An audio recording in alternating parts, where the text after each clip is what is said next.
মাননীয় স্পিকার, আমি আসলে নির্বাচনের আগ থেকেই আপনারা জানেন আমি যে অঞ্চলে জন্ম নিয়েছি সেই অঞ্চলে একটি দ্বীপাঞ্চল এবং যেখান থেকে ইলেকশন করেছি সেই জায়গায় ভূমিদস্যু জলদস্যুদের উৎপাত অনেক বেশি। এটা ধারাবাহিকভাবে গত পরশু আমি হাতিয়া থেকে আসার সময়ও প্রশাসনিকভাবে এবং বিভিন্ন মারফতে জানতে পেরেছি আমি যে ফেরিতে করে আসতেছিলাম আমার উপর আক্রমণের জন্য ডাকাত দল প্রস্তুতি নিয়েছিল। তারপরে প্রশাসনের সহযোগিতা আমি সেখান থেকে এসেছি। এর আগেও আমি 2 বার আক্রমণের শিকার হয়েছি, নির্বাচনের সময় 3 বার আক্রমণের শিকার হয়েছি। আমার পক্ষে যারাই কোনো কথা বলে, এমনকি মসজিদে আমার জন্য দোয়া করেছে, সেই মসজিদের ইমামকে মসজিদের ভিতর থেকে বের করে এনে প্রচণ্ডভাবে তার উপর হামলা করা হয়েছে এবং তাকে আজকে প্রায় 1.5 মাস ধরে তাকে চিকিৎসা নিতে হচ্ছে। আমার উপর যারা আক্রমণ করেছে আমি আপনাকে সেই জায়গায় কিছু নোটিশের সাথে কিছু ডকুমেন্টস দিয়েছি যে সরাসরি অস্ত্র হাতে আমাকে কোফাতে আসা হয়েছে। একজন সংসদ সদস্য হিসাবে আমি এই বিষয়টা এখানে উপস্থাপন করতে বাধ্য হচ্ছি, কারণ এই জায়গাটায় আমি মনে করি সন্ত্রাসীদের কোনো রাজনৈতিক ঠিকানা নেই।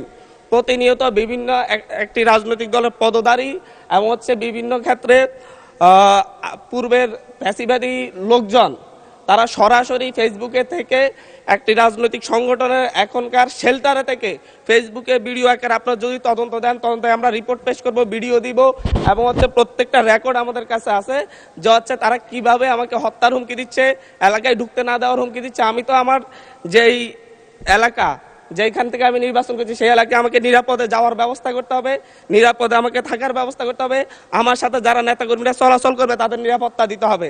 এটা একজন বিশেষ অধিকারের ব্যাপারে, এটা বিশ্বব্যাপী একজন সংসদ সদস্যের বিশেষ নিরাপত্তা বিধান করা রাষ্ট্রের দায়িত্ব, সরকারের দায়িত্ব।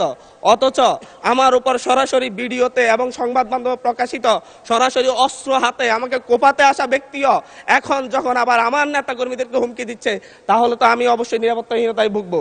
তো এই ব্যাপারটা অবশ্যই গ্রহণ করে আমি মনে করি একটা তদন্তে পাঠানো দরকার, সংসদীয় তদন্ত হতে পারে এবং কারা এই ব্যাপারে আমাদেরকে, আমি সহ আমার নেতাকর্মীদেরকে কিভাবে হত্যার হুমকি দিয়ে এবং এখন এলাকায় থাকে সরাসরি আক্রমণ করে, এমনকি আমার উপর আমার নিরাপত্তা দিতে যাওয়া পুলিশের উপর আক্রমণ হয়েছে।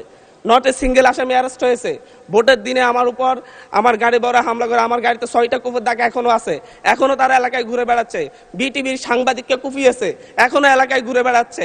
এই প্রত্যেকটা আসামির ক্ষেত্রে দেখা যাচ্ছে তৎকালীন ইউনিয়ন বিএনপির সভাপতিকে হত্যা করেছে, ইউনিয়ন বিএনপি সদস্যকে হত্যা করেছে। এই ধরনের হত্যা মামলার আসামিরা, এই ধরনের হত্যা মামলা, আমি আমার বিশেষ নিরাপত্তার বিধিতে কথা বলতেছি, আপনাদের উপরে হামলা হতে পারে এইভাবে না। মাননীয় স্পিকার, এটা একেবারে মাননীয় সদস্য, আমি আমার নিরাপত্তার কথা বলছি, আমি কনসার্ন জানাচ্ছি এবং আমার উপর যদি পরের বার আক্রমণ হয় সেটাকে ট্রেজারি বেঞ্চ থেকে দায়িত্ব নিবে কিনা